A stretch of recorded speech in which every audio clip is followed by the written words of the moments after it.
Hello, welcome to Market Hall Museum in Warwick. This is the third of a series of short promotional films advertising the exhibition Healey Cars for Speed and Glamour. Now today I'm talking about Austin-Healey. Now when people think of Healey, most people tend to associate them with Austin-Healey's, and it certainly was a significant part of the story. Behind me you can see one of the Austin-Healey's. This is an Austin-Healey 3000. One of what were known as the big Healeys. So I'm going to be talking about them and also the Austin-Healey Sprites. Now the exhibition features quite a large amount of material that was loaned to us from various owners and enthusiasts and collectors, memorabilia and artifacts. And it includes the car behind me, which is actually a half-size replica of an Austin-Healey 3000.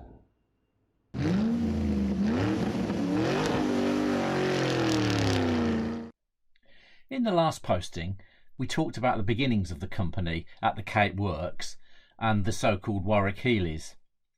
Now, despite the positive reception of these cars, they could only be produced in small numbers at the tiny Cape Works and were expensive to assemble and pricey to sell in post-war Britain.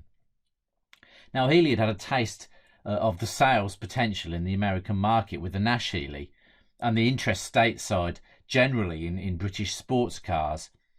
So with his son Geoffrey and the rest of his inner circle, they began to discuss the idea of a Healey to rival Jaguar and MG in the American market.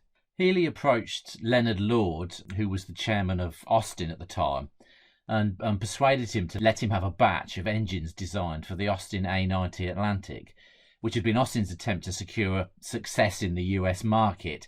It had been launched in 1949. But essentially it was a flop by any standards, and this had left Austin with lots of spare components, including the engine. So Healey, equipped with these Austin engines, began to work on the idea of a new car in secret at the Cape Works. Donald and Geoffrey Healey working together to come up with initial ideas and plans, and conveying these to Barry Bilby, who was the chief chassis designer, and a young engineer named Jerry Coker, who worked on the body styling. Now, in one of the oral history recordings, which I mentioned in the last postings, we spoke to John Gardner, who was a young draftsman at the time for the Donald Healey Motor Company in the late 40s and early 50s, and he was lucky enough to be in the offices at the experimental works when these discussions were taking place, and he remembers Geoffrey Healey and Jerry Coker pinning these early designs onto the wall in the offices, which must have been quite exciting. This car was the prototype Healey 100, so cool because it could achieve 100 miles an hour. Now, Jerry Coker is credited with the Italianate design of the new car. He also designed a new flip-down windscreen and also had to restyle the grille shape, the traditional Healey Shield grille shape, because the new car was much lower to the ground and therefore the grille shape wouldn't work. He also designed a new winged badge for the car, which was originally called just Healey 100. And we've got a copy of that original design on display at Market Hall Museum. So they road tested the car in their usual routes round about Warwick, but they also took it to Belgium for speed testing.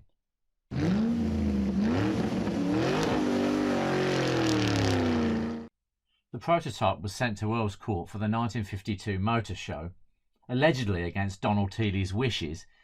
He was not at all happy with it. In particular, he didn't like the grille. Jerry Coker wasn't happy either. He didn't like the ice blue finish that the prototype had been given.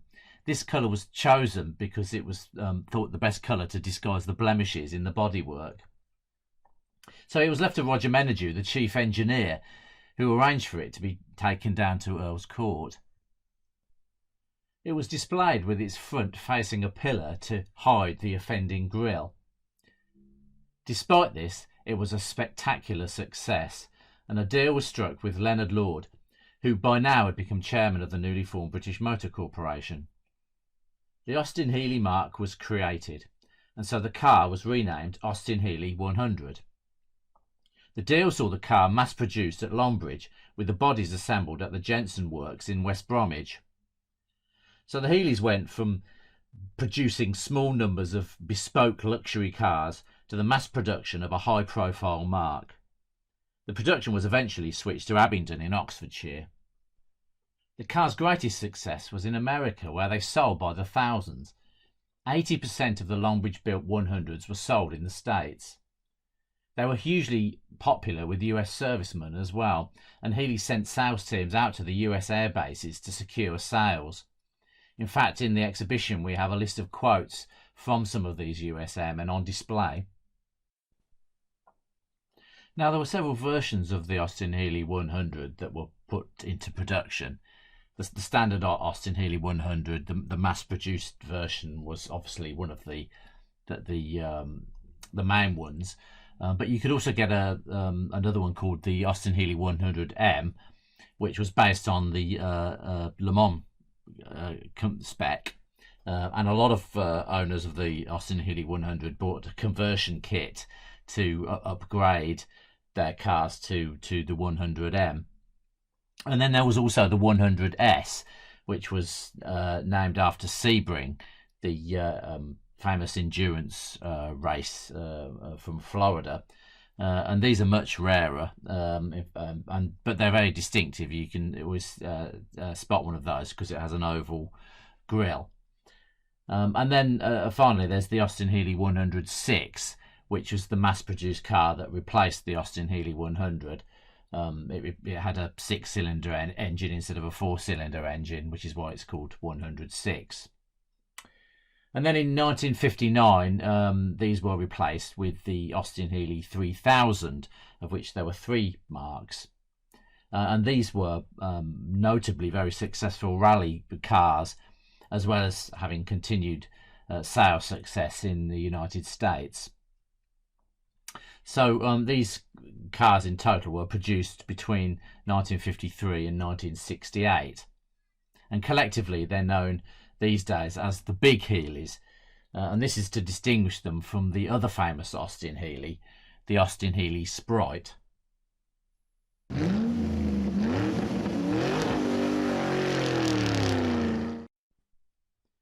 Now, the Austin-Healey Sprite was intended to fill a gap in the market for a lower cost fun sports car, really aimed at a younger market. And they were produced exclusively at the Abingdon factory from 1958. There were 4 marques in total, the first being the most distinctive. It was largely the same team that had produced the 100 that produced the Sprite. Jerry Coker was the main designer of the body, and he produced headlights that could be retracted into the bonnet with a winding mechanism. But BMC decided that this was too expensive, and so instead you get the very distinctive headlamps that are fixed upright on the bonnet, and these became known as the frog eyes in this country, or the bug eyes in the United States. And there was a whole range of extras that the enthusiastic owner could acquire, such as wooden steering wheels or wire wheels, and various installations to improve the performance. And despite mixed opinions regarding these very distinctive headlights, the car was again a huge commercial success and eventually outsold its bigger brother.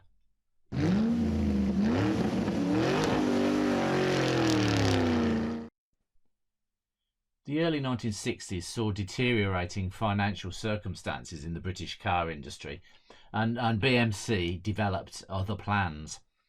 They had recently introduced or reintroduced a new MG Midget, and a decision was made to switch to badge engineering to cut costs. This meant that the Midget and a new Sprite Mark II were virtually the same, apart from the badge, the grille, and a few other details. The Midget was given a slightly superior internal finish as well, and the Sprite lost its distinctive headlamps. In all, the Sprite had 4 versions until Donald Healey's royalty agreement ran out with BMC.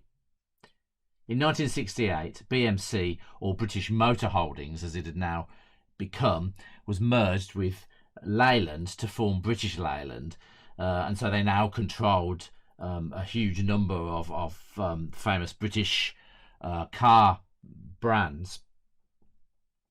And this was bad news for the Austin-Healey marque, as well as some of the other smaller marques such as Cooper, which fell victim to the Rationalization program that followed. The final version of the Sprite was produced in 1971, and this didn't even feature the Healey name. It was simply referred to as the Austin Sprite. And so we come to the end of what was really the most famous period in the history of the Donald Healey Motor Company. And I'll discuss what happened next in a future posting. But for now, we'll finish just by mentioning the legacy of the big Healeys and the Sprites. This lives on amongst the many supporters clubs that still exist around the world, and they remain amongst the most iconic of post-war British cars.